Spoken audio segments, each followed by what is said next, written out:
Bismillahirrahmanirrahim. Assalamualaikum warahmatullahi wabarakatuh. Selamat sore, salam sejahtera bagi kita sekalian. Shalom Salve, Om Swastiastu, Namo Buddhaya, salam kebajikan. Terima kasih saudara-saudara sekalian, teman-teman dari media, saudara-saudara sekalian. Sore hari ini dari sejak jam 3.50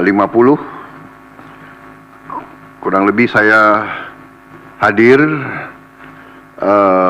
mengikuti rapat tutup tahun dari Menteri Keuangan dan jajarannya. Jadi pada hari ini jajaran Kementerian Keuangan mengikuti arus masuk uang ke pemerintah Indonesia dari perpajakan, dari bea cukai, dari PNBP, ya. Kemudian karena tepat pada waktu nanti 00 berarti tahun anggaran 2024 ditutup. Tadi saya diberi paparan oleh Menteri Keuangan pelaksanaan dari APBN 2024 dan alhamdulillah di tengah tantangan global yang penuh ketidakpastian, penuh ketegangan, penuh penekanan terhadap perekonomian dunia seluruhnya yang mempengaruhi harga-harga komoditas, yang ujungnya mempengaruhi penerimaan kita, juga mempengaruhi harga-harga minyak dan gas.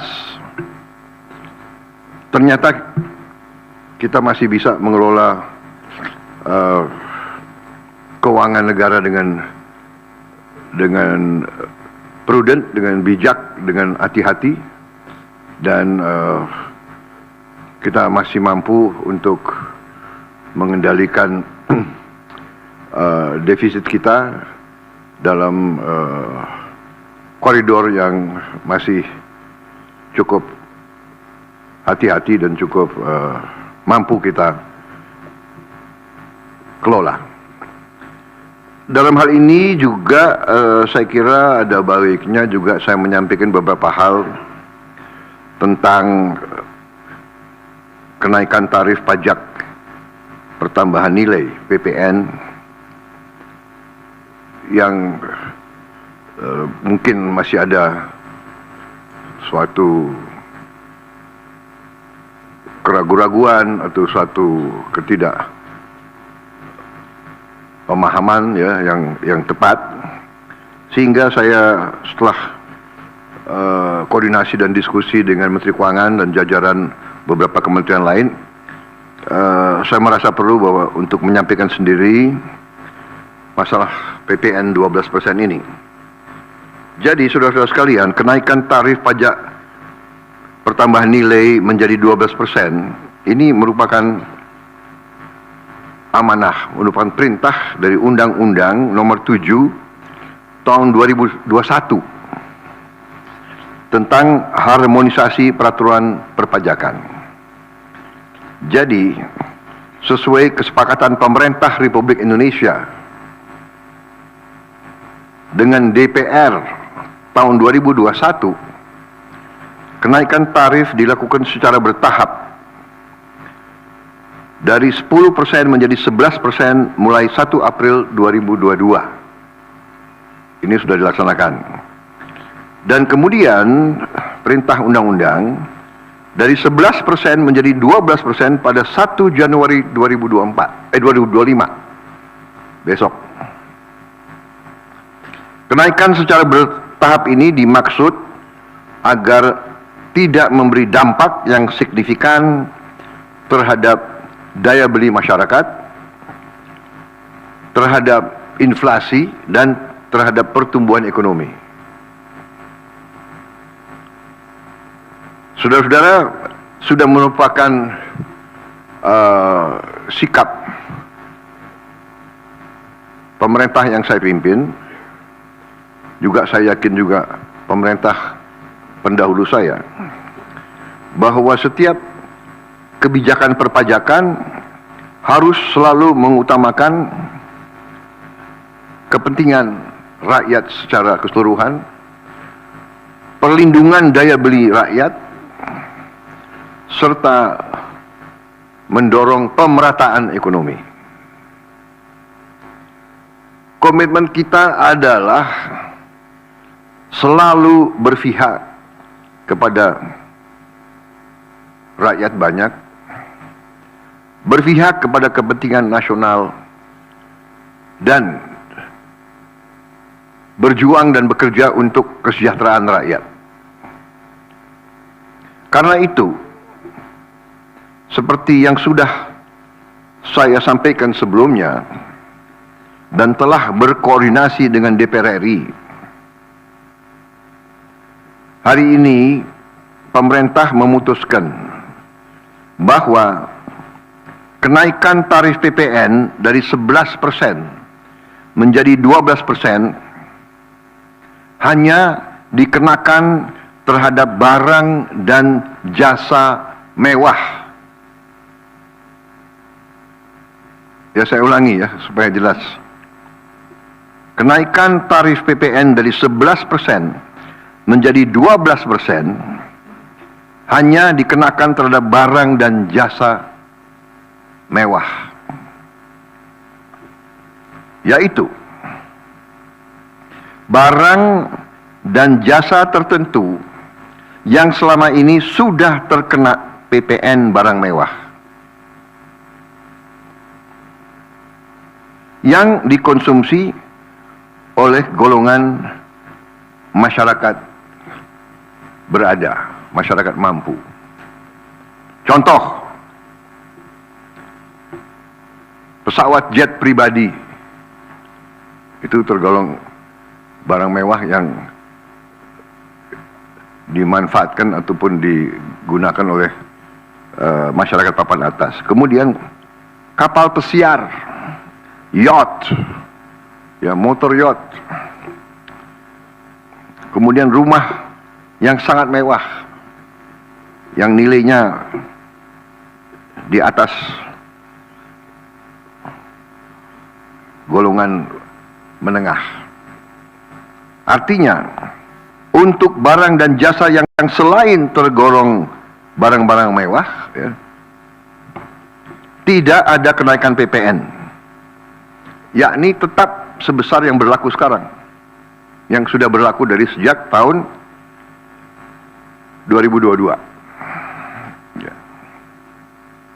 Untuk barang dan jasa yang merupakan kebutuhan pokok masyarakat, yang selama ini diberi fasilitas pembebasan atau dikenakan tarif PPN 0%, masih tetap berlaku. Ya, saya ulangi, barang dan jasa yang merupakan kebutuhan pokok masyarakat yang selama ini diberi fasilitas pembebasan dari pajak, ya, yaitu PPN 0% masih tetap berlaku.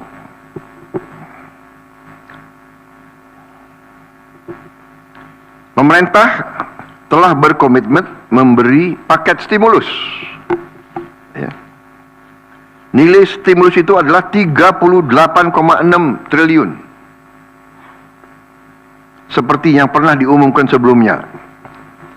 Bantuan beras untuk 16 juta penerima bantuan pangan, 10 kg per bulan. Diskon 50% untuk pelanggan listrik dengan daya maksimal 2200 volt.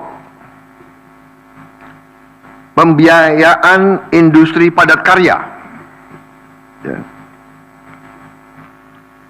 Insentif PPH pasal 21 bagi pekerja dengan gaji sampai dengan rupiah 10 juta per bulan.